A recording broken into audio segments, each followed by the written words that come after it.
को मैं ग्रहण करने वाली हूँ अपने कर्तव्यों का पालन पूरी श्रद्धापूर्वक करूँगी। सभी सदस्य अपने स्थान ग्रहण करें।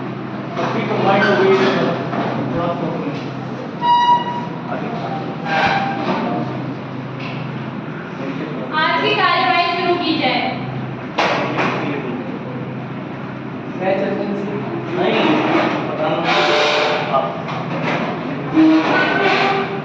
प्रधानमंत्री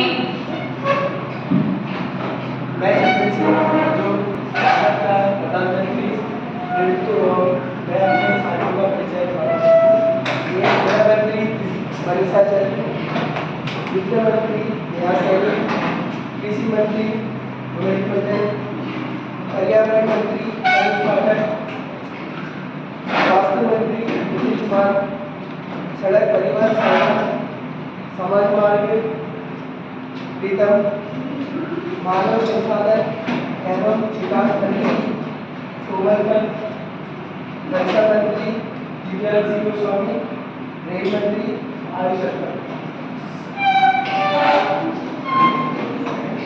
नेता प्रतिपक्ष मैं नेता प्रतिपक्ष अपने विपक्ष के सदस्य आयशा खान, मैं साक्षी कापड़े, मानसी, गुंजन, कोमल खड़ाई, सौरभ कापड़ी, सोनू भाट, मोहम्मद उवैस। कार्यवाही शुरू की जाए। मैं नेता प्रतिपक्ष गायत्री में माननीय अध्यक्ष महोदय, क्या मुझे प्रश्न करने की अनुमति है? आपको अनुमति दी जाती है। मेरा प्रश्न पर्यावरण मंत्री से है, क्या भारत सरकार एनजीटी कार्बन उत्सर्जन को रोकने के लिए कोई कदम उठा रहा है? माननीय अध्यक्ष महोदय, मैं तनुज पाठक पर्यावरण मंत्री के रूप में नियुक्त, मैं आपसे उत्तर देने की अनुमति चाहता हूँ। अनुमति है। जैसा कि आपने पूछा कि भारत सरकार कार्बन उत्सर्जन रोकने के लिए क्या कदम उठा रहा है, तो कार्बन उत्सर्जन रोकने के लिए भारत सरकार एनजीटी के तहत हरित हाइड्रोजन उत्पादन को बढ़ावा दे रहा है, क्योंकि हाइड्रोजन एक शुद्ध गैस है जो कि पर्यावरण जलवायु नियंत्रण के लिए जरूरी है, और भारत इसके लिए इलेक्ट्रिक व्हीकल विद्युत चालित वाहनों का प्रयोग कर रहा है। स्वच्छ भारत मिशन और सौर ऊर्जा उत्पादन के लिए सोलर एनर्जी का उपयोग करके 2030 तक लगभग 450 गीगावाट अक्षय ऊर्जा उत्पादन करने का कार्य कर रहा है। मेरा दूसरा प्रश्न आपसे यह है, पर्यावरण मंत्रालय राजमार्गों को बनाने में कटने वाले वृक्षों को किस प्रकार रिप्लेस कर रहा है? पर्यावरण मंत्रालय राष्ट्रीय राजमार्गों को कटने से बचाने के लिए जो पेड़ काटे जा रहे हैं उनके रिप्लेसमेंट के लिए आधुनिक तकनीक ट्री ट्रांसप्लांटेशन, जिसके तहत पेड़ों को जड़ सहित एक जगह से दूसरी जगह रिप्लेस करना व राष्ट्रीय राजमार्गों के किनारे कटे हुए पेड़ों को दोबारा से दूसरे स्थानों पर लगाना, जिससे आजीविका के नए नए रास्ते लोगों को मिलते रहें। मेरा तीसरा प्रश्न आपसे यह है, पर्यावरण मंत्रालय का इस बार कितने वृक्ष लगाने का लक्ष्य रहा है? भारत सरकार के पर्यावरण मंत्रालय का इस बार लगभग 150 करोड़ वृक्ष लगाने का निर्णय है, लेकिन मौसमी बातों के अनुसार यह संख्या बढ़ाई जा सकती है। मेरा आखिरी प्रश्न आपसे यह है, पर्यावरण मंत्रालय प्लास्टिक रिसाइकल क्या कदम उठा रहा है? पर्यावरण मंत्रालय प्लास्टिक रिसाइकल के लिए प्लास्टिक वेस्ट मैनेजमेंट रूल, इसके तहत वेस्ट प्लास्टिक को पुनर्चक्रण करके यूज में लाया जा सकता है, इसके लिए सख्त कार्रवाई कर रही है। और स्वच्छ भारत मिशन जगह जगह कूड़ा न फैलाएं, इसके लिए लोगों को जागरूक कर रही है। और फैक्ट्रियों में जो प्रदूषित पदार्थ होते हैं उनको कम करने का प्रयास है।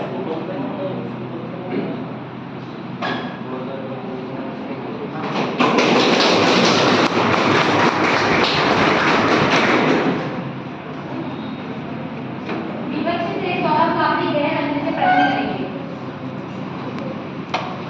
मैं सभा में अपनी अनुमति देती आदरणीय अध्यक्ष महोदय से अनुमति चाहता हूँ कि मैं गृहमंत्री महोदय से प्रश्न पूछूंगा। आपको अनुमति दी जाती है। गृहमंत्री महोदय, आपसे मेरा पहला प्रश्न यह है कि भारत सरकार के रूस के साथ व्यापारिक संबंध मजबूत हुए हैं या नहीं? मैं मनीषा चंद जो गृहमंत्री के पक्ष पर नियुक्त हुई हूँ। माननीय अध्यक्ष महोदय, मैं आपसे उत्तर देने की अनुमति। आपको उत्तर देने की अनुमति दी जाती है। भारत के रूस के साथ व्यापारिक संबंध मजबूत हुए हैं, क्योंकि जो उसका व्यापारिक साझेदारी में 25वां स्थान था, वो अब 25वें स्थान से बढ़कर 7वें स्थान पर आ गया है। विश्व वर्ष सन 2024 में द्विपक्षीय व्यापार लगभग $65.6 बिलियन है, जो कि बीते वर्षों के मुकाबले लगभग 35% आपसे मेरा अगला प्रश्न यह है कि भारत और पाकिस्तान के बीच होने वाले व्यापार में कोई छूट के संकेत हैं? सन 2019 में इस्लामाबाद में भारत के साथ व्यापारिक संबंध निलंबित कर दिए थे। सन 2020 में कोविड-19 के चलते भारत ने पाकिस्तान की मानवता के नाते मदद की थी, परंतु यह स्पष्ट नहीं है कि भारत पाकिस्तान के साथ व्यापार करेगा या नहीं। मेरा अगला प्रश्न यह है कि भारत सरकार बांग्लादेश के कारण बंगाल बॉर्डर पर कोई बदलाव कर रही है? भारत और बांग्लादेश लगभग 4,96 किलोमीटर का बॉर्डर साझा करता है, जिसमें लगभग भारत के 5 राज्य शामिल होते हैं।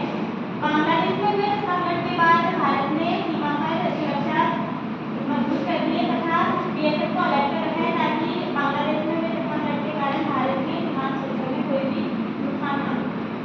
मेरा अगला प्रश्न यह है कि भारत सरकार की पीओके पर क्या रणनीति है? भारत सरकार की पीओके पर बहुत सी रणनीतियां हैं, जिसमें से सर्वप्रथम यह है कि भारत सरकार ने पीओके का नाम बदलकर पाक अधिकृत कश्मीर से बदलकर पाक अधिकृत जम्मू और कश्मीर रख दिया है। पाकिस्तान द्वारा हटे हुए कश्मीर को पुनः प्राप्त करने के लिए प्रयास किया जा रहा है तथा पीओके के एक हिस्से को लद्दाख का हिस्सा माना गया है और यह सभी कार्यक्रम भारत 1965 के समाप्त होने से पहले किए गए। मेरा अगला प्रश्न यह है कि भारत सरकार की अग्निवीर योजना सफल है या नहीं?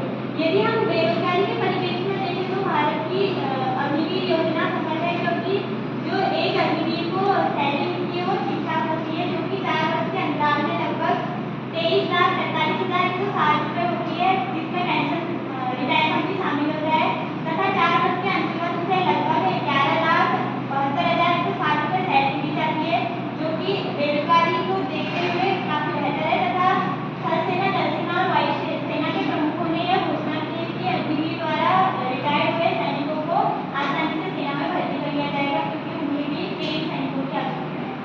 अगला प्रश्न यह है कि क्या भारत सरकार नेपाली कोरोना की भर्ती जारी रखेगी? सन 2024 में कोई भी भर्ती की घोषणा नहीं होने के कारण यह भर्ती नेपाल से पिछले 4 वर्षों से रुकी हुई है। सन 2020 और 21 में कोविड-19 महामारी के चलते यह भर्ती स्थगित कर दी गई थी। गतिरोध जारी रहने के कारण यह भर्ती नेपाल से पिछले 4 वर्षों से रुकी हुई है तथा भविष्य में यह स्पष्ट नहीं है कि गोरखा भारतीय रेजिमेंट में शामिल होंगे या नहीं। मेरा अगला प्रश्न यह है कि भारत सरकार की रक्षा के क्षेत्र में क्या स्थिति है? भारत की रक्षा के क्षेत्र में चौथा स्थान है। भारत के बढ़ते कदमों का भी यह परिणाम है कि भारतीय मिसाइल वैज्ञानिकों ने अपनी पश्चिमी देशों की प्रतिबंधियों को खारिज करते हुए अपनी 15 नई मिसाइलों को लॉन्च किया है, जो कि भारत के लिए बहुत ही गर्व की बात है। मेरा अंतिम प्रश्न आपसे यह है कि भारत सरकार की खाद्यान्नों के मामले में क्या स्थिति है? नागरिकों को सुलभ और उचित खाद्यान्न के मौलिक अधिकारों को सुनिश्चित करते हुए भारत सरकार ने सन 2013 में एक राष्ट्रीय खाद्यान्न सुरक्षा अधिनियम पारित किया था, जो कि जिसमें देश के लगभग 1.33 बिलियन लोगों में से लगभग 2/3 लोगों को खाद्यान्न उपलब्ध कराने का प्रयास किया गया तथा विद्यालयों में विद्यार्थियों को भोजन उपलब्ध कराया गया तथा आंगनबाड़ी केंद्रों में जो गर्भवती महिलाएं हैं उनको प्रति माह अनाज वितरण करने की कार्यक्रम प्रारंभ किया गया।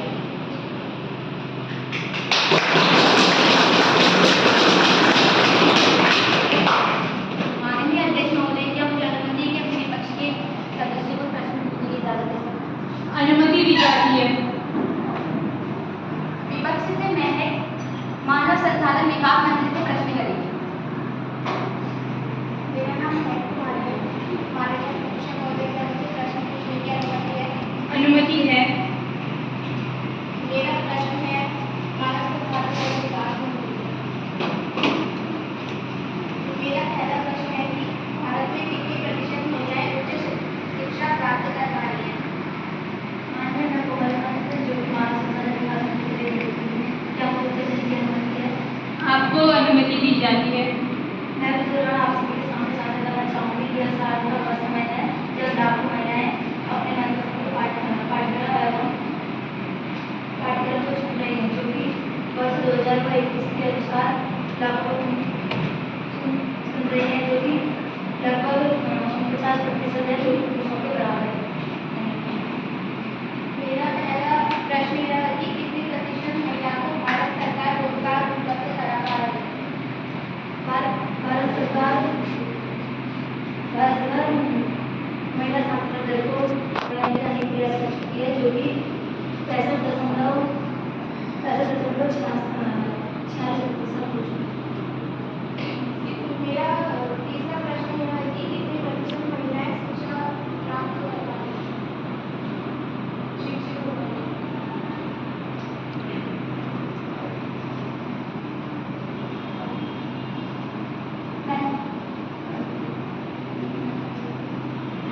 98.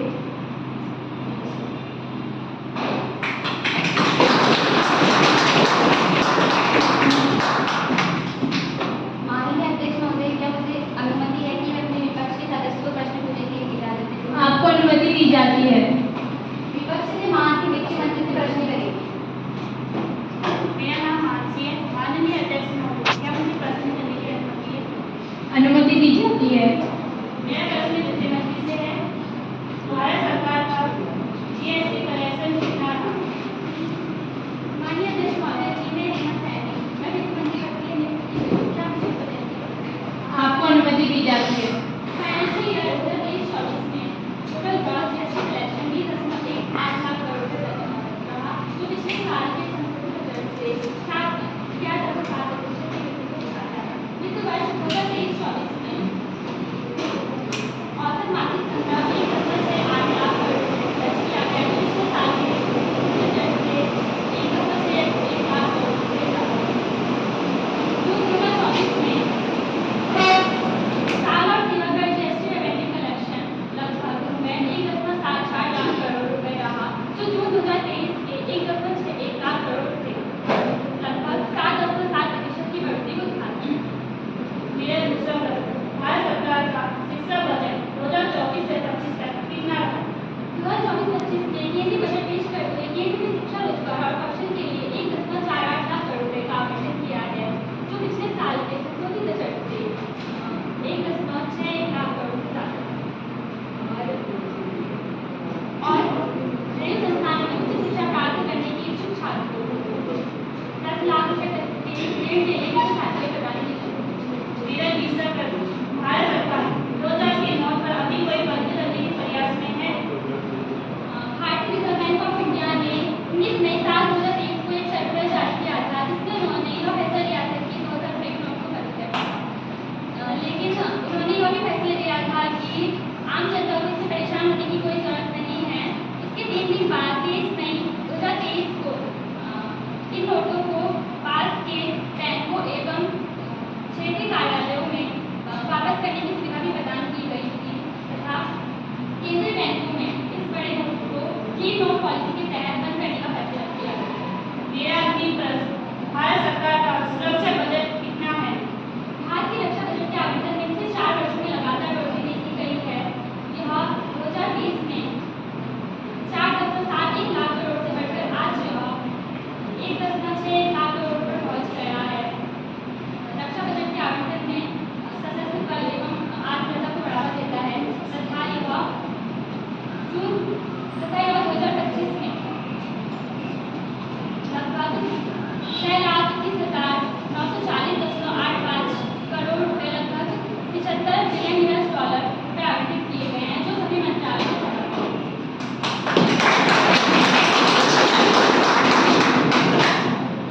माननीय अध्यक्ष महोदय, क्या मुझे अनुमति है कि मैं अपने विपक्ष के सदस्य को प्रश्न पूछने की इजाजत देती हूँ? अनुमति दी जाती है। विपक्ष से आयशा खान रेवती से प्रश्न करेगी। मेरा नाम आयशा खान है। माननीय अध्यक्ष महोदय, क्या मुझे प्रश्न पूछने की अनुमति है? अनुमति दी जाती है। मेरा प्रश्न रेलवे से है। भारत में रेल दुर्घटना को रोकने के लिए क्या तकनीक अपनाई जा रही है? यदि हाँ, तो यह कार्य कब तक पूरा होगा? माननीय अध्यक्ष महोदय, मेरा नाम आयुष कुमार है। मैं वित्त मंत्री पद के लिए निर्वाचित हूँ। क्या मुझे आपसे अनुमति दी जाती है। ऑपरेशन कवच के द्वारा 2028 तक पूरा होगा।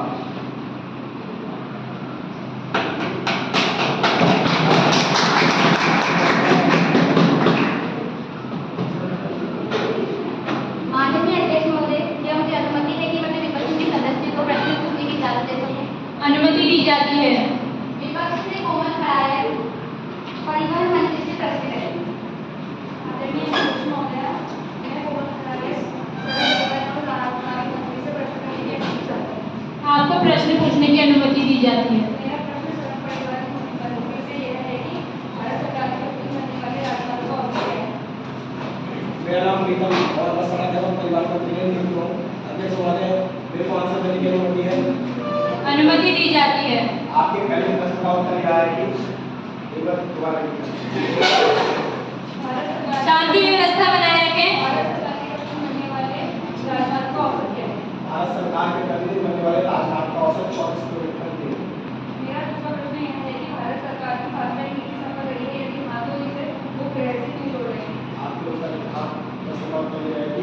भारत सरकार की भाषा जो कि समझ रही है और इसे वैसे इसलिए जोड़ा गया है क्योंकि आम आदमी इसको ऐसे नहीं ला सकते। आपकी प्रश्न यह है कि राजमार्ग की एवरेज स्पीड क्या है? राजमार्ग की एवरेज स्पीड अलग अलग वाहनों के लिए अलग अलग तय की गई है। छोटे वाहनों के लिए 80 किलोमीटर प्रति घंटे से 100 किलोमीटर प्रति घंटा है और बड़े वाहनों के लिए 60 किलोमीटर प्रति घंटे से 80 किलोमीटर प्रति घंटा।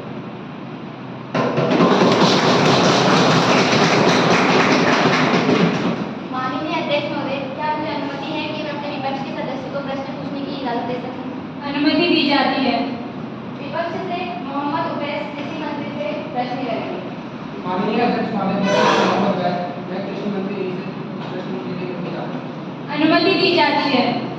मेरा पहला प्रश्न यह है, भारत सरकार भारत में दूध उत्पादन को बढ़ाने के लिए क्या करती है? माननीय अध्यक्ष महोदय, मैं कृषि मंत्री के पद के लिए बहुत धन्यवाद। अनुमति दी जाती है। मेरा पहला प्रश्न यह है, भारत सरकार भारत में दूध उत्पादन को बढ़ाने के लिए क्या करती है? भारत सरकार के भारत में दूध उत्पादन बढ़ाने के लिए 2400 करोड़ की प्रतिबद्धता के साथ भारत ने राष्ट्रीय मिशन को 2026 तक बढ़ा दिया है, जिससे किसानों को एक व्यवस्था का दिखा दिया है और पशु देखभाल स्वास्थ्य के माध्यम से दूध उत्पादन में वृद्धि हुई। दूसरा प्रश्न यह है, राज्य केवल पंजाब की दूध की सप्लाई रोकने के लिए क्या प्रयास किया जाए? भारत सरकार ने राज्य केवल पंजाब की दूध की सप्लाई को रोकने के लिए क्या प्रयास किया जाए? भारत सरकार ने केवल ग्रामीण दूध को रोकने के लिए दूध की गुणवत्ता को जांचने के लिए प्रशिक्षण केंद्र बनाए गए हैं व दूध की स्वच्छता व गुणवत्ता को जांचने के लिए प्रशिक्षण किए जा रहे हैं व दूध की सप्लाई पर निगरानी रखी जा रही है और उपभोक्ता को जागरूक किया जा रहा है। तीसरा प्रश्न यह है, भारत सरकार ने यूरिया की कमी को पूरा करने के लिए क्या प्रयास किया? भारत सरकार ने यूरिया की कमी को पूरा करने के लिए कई सारी योजनाएं चलाई है, जिसमें से एक योजना है यूरिया सब्सिडी। इसके अंतर्गत करों व नीम कोटिंग के शुल्क को कम करके 242 रुपये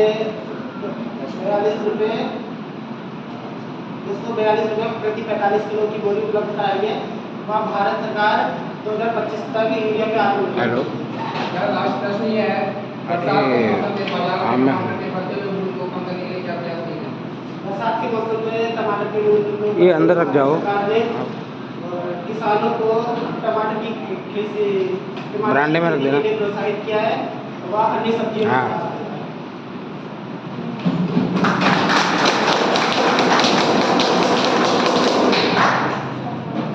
मैं विनोद से कह रहा हूँ, विनोद दे देगा, विनोद से। अनुमति है कि मैं अपने विपक्ष के सदस्य को प्रश्न पूछने की इजाजत दूं। अनुमति दी जाती है। विपक्ष से साक्षी काफी मेरा सामान माननीय और अध्यक्ष महोदय से निवेदन करती हूँ कि मुझे प्रश्न पूछने की अनुमति प्रदान करें। आपको अनुमति दी जाती है।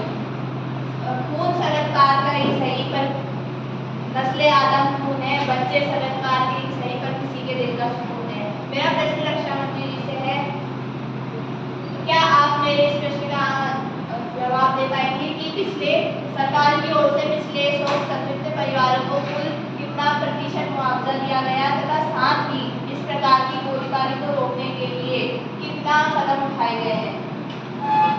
मेरा नाम दिव्यांशी गोस्वामी है, मैं रक्षा मंत्री के पद पर नियुक्त हुई हूं। क्या मुझे उत्तर देने की अनुमति है? अनुमति दी जाती है। जैसा कि आपने पूछा कि शोक संतप्त परिवार को कितना मुआवजा दिया जाता है और गोलीबारी रोकने से क्या क्या कदम उठाए जाते हैं। पहले तो मैं इस बात का हमें देखें कि हमारे जवान शहीद हुए व्यक्ति अब उनके परिवार का संचालन करने के लिए उनको कुल धनराशि दी जाती है उनके परिवार को, जिसमें 50% धनराशि उनकी पत्नी को तथा 50% धनराशि उनके माता पिता को दी जाती है। केंद्र सरकार और राज्य सरकार की ओर से यह अलग अलग धनराशि है। केंद्र सरकार की ओर से यह 1 करोड़ से 2 करोड़ रुपये तक भी हो सकती है और हर प्रत्येक राज्य की यह अलग अलग धनराशि है जो 5 लाख से लेकर 50 लाख तक। मेरा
उनकी तबीयत खराब है स्वास्थ्य मंत्री के यहाँ पर ना होने से गृह मंत्री विपक्ष का उत्तर देंगे। मेरा नाम सोनू राज है। माननीय अध्यक्ष महोदय, क्या मुझे प्रश्न पूछने की अनुमति है? अनुमति दी जाती है। मेरा पहला प्रश्न यह है कि भारत सरकार द्वारा आयुष्मान योजना में लाभान्वित जनसंख्या की स्थिति को स्पष्ट करें। आयुष्मान भारत के सितंबर से 2019 में गरीब मजदूरों को की हालत को देखते हुए लागू किया गया था। इसमें जो चिकित्सा के क्षेत्र में जो असमर्थ होते हैं अपना इलाज करवाने के लिए, उसमें लगभग 5 लाख तक की धनराशि प्रदान की जाती है, जिसमें लगभग अभी 50 करोड़ रुपये को फायदा मिला है तथा इससे गरीब जनता को बहुत ही अधिक लाभ मिला। मेरा दूसरा प्रश्न यह है, भारत सरकार द्वारा भ्रूण हत्या को रोकने के लिए क्या प्रयास किए गए? वैसे तो भारत सरकार ने भ्रूण हत्या को रोकने के लिए बहुत से कदम उठाए गए, जिनमें से सर्वप्रथम है कि जिन अस्पतालों में भ्रूण हत्या करवाई जाती थी या किया जाता था, ऐसे कार्यक्रमों को किया जाता था और अस्पतालों को गैरकानूनी घोषित कर दिया है तथा जो भी यह सभी कार्यक्रम करते हुए पाया जाएगा उससे 7 साल की सजा का प्रावधान है तथा बेटी बचाओ बेटी पढ़ाओ कार्यक्रम शुरू किया गया है ताकि भारत की साक्षरता दर को समान किया जा सके तथा अंतिम यह है कि जो घर में जब प्रथम बेटी पैदा होती है तो उसके लिए 25,000 तथा अगर घर में दूसरी बेटी पैदा होती है तो उसके लिए 20,000 धनराशि सरकार से देने का निर्णय किया गया है। मेरा अगला प्रश्न यह है कि भारत सरकार द्वारा पल्स पोलियो अभियान की स्थिति को स्पष्ट करें। भारत सरकार द्वारा पल्स पोलियो अभियान 2 अक्टूबर 1995 को प्रारंभ किया गया था, जिसमें कि नवजात शिशु से लेकर 5 वर्ष तक के शिशुओं को यह पोलियो की ड्रॉप पिलाई जाती है, जिससे कि पिछले 3 वर्षों से हमारे भारत देश में कोई भी पोलियो का मरीज सामने नहीं आया है।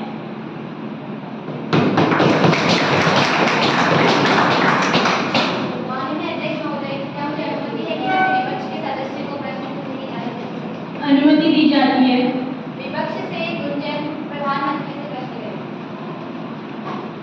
मेरा नाम गुंजन, क्या माननीय अध्यक्ष महोदय मुझे प्रश्न पूछने की अनुमति है? अनुमति दी जाती है। मेरा क्वेश्चन प्रधानमंत्री से है, क्या प्रधानमंत्री कहेंगे भारत सरकार बांग्लादेश की स्थिति को देखते हुए भारत की आंतरिक सुरक्षा के लिए क्या कदम उठाए गए हैं?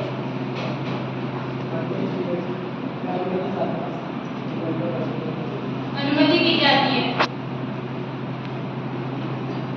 हमारी सरकार द्वारा आंतरिक सुरक्षा को बढ़ाने के लिए अनेकों प्रयास किए गए हैं, जैसे कि सीमा सुरक्षा बल BSF के द्वारा सेनाओं को बॉर्डरों पर सख्त से सख्त तैनाती की गई है और हम प्रयास कर रहे हैं कि जिससे हम अपने देश को और सुरक्षित बना सकें और हम लोगों ने उसके लिए आधुनिक तकनीकियों का भी प्रयोग किया है, जैसे ड्रोन और कैमरा।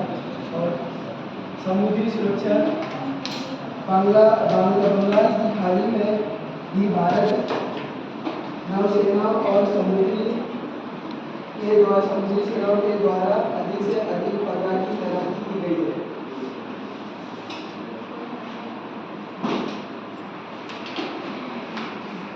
भारत सरकार द्वारा बांग्लादेश की स्थिति को देखते हुए भारत की आंतरिक सुरक्षा के लिए आपका सवाल है कि भारत सरकार द्वारा बांग्लादेश की स्थिति को देखते हुए भारत की आंतरिक सुरक्षा के लिए क्या कदम उठाए गए हैं? हमारी सरकार द्वारा आंतरिक सुरक्षा के लिए अनेकों प्रकार के कदम उठाए गए हैं, जैसे कि सीमा सुरक्षा पर BSF द्वारा बॉर्डर पर सख्त से सख्त तैनाती बढ़ती जा रही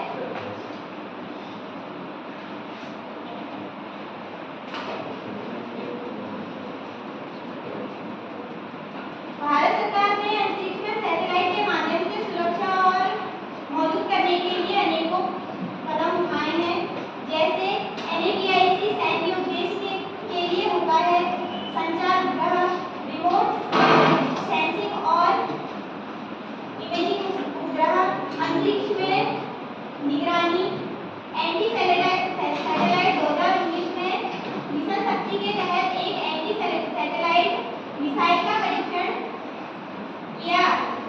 इन शासी उपायों ने भारत सरकार अंतरिक्ष में सुरक्षा क्षमताओं को लगातार मौजूद बनाती चल रही है। मेरा अगला क्वेश्चन, क्या भारत सरकार अंतरिक्ष में सैटेलाइट द्वारा क्या सुरक्षा प्रयास किए जा रहे हैं? यदि किए जा रहे हैं तो उनके परिणाम कब तक मिलने की संभावना है? इसका उत्तर मैंने मेरा अगला क्वेश्चन, स्पेस में सुरक्षा संबंधी कार्य कब तक समाप्त होंगे? स्पेस में सुरक्षा संबंधी कार्य की कोई भी निश्चित तारीख नहीं है, या फिर यह भी कह सकते हैं कि कोई समय नहीं है, क्योंकि स्पेस में हमेशा से कुछ ना कुछ चीजें विकसित होती रही है। जैसे कि अब बात करें जो कार्य स्पेस में तकनीकी हुए हैं, जैसे कि नेविगेशन और संचार उपग्रहों का विकास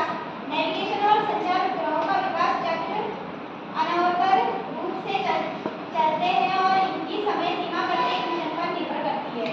स्पेस सुरक्षा से जुड़े कार्य एक सतत प्रक्रिया है जिनकी कोई भी निश्चित समाप्ति तिथि नहीं होती है, लेकिन कुल मिलाकर अंतरिक्ष सुरक्षा से जुड़े कार्य हमेशा जारी रहते हैं और समय के साथ बदलते रहते हैं।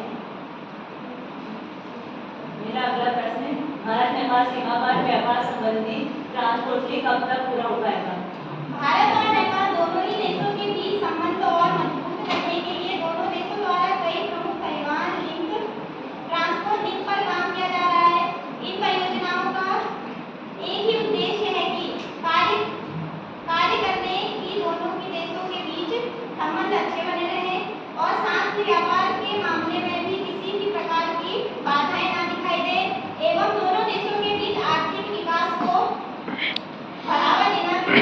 भारत और नेपाल के संबंध और घनिष्ठ बनाने के लिए अनेकों प्रकार के कार्य करते हुए दिखाई दिए हैं, जैसे कि रेलवे और सड़क मार्ग, बॉर्डर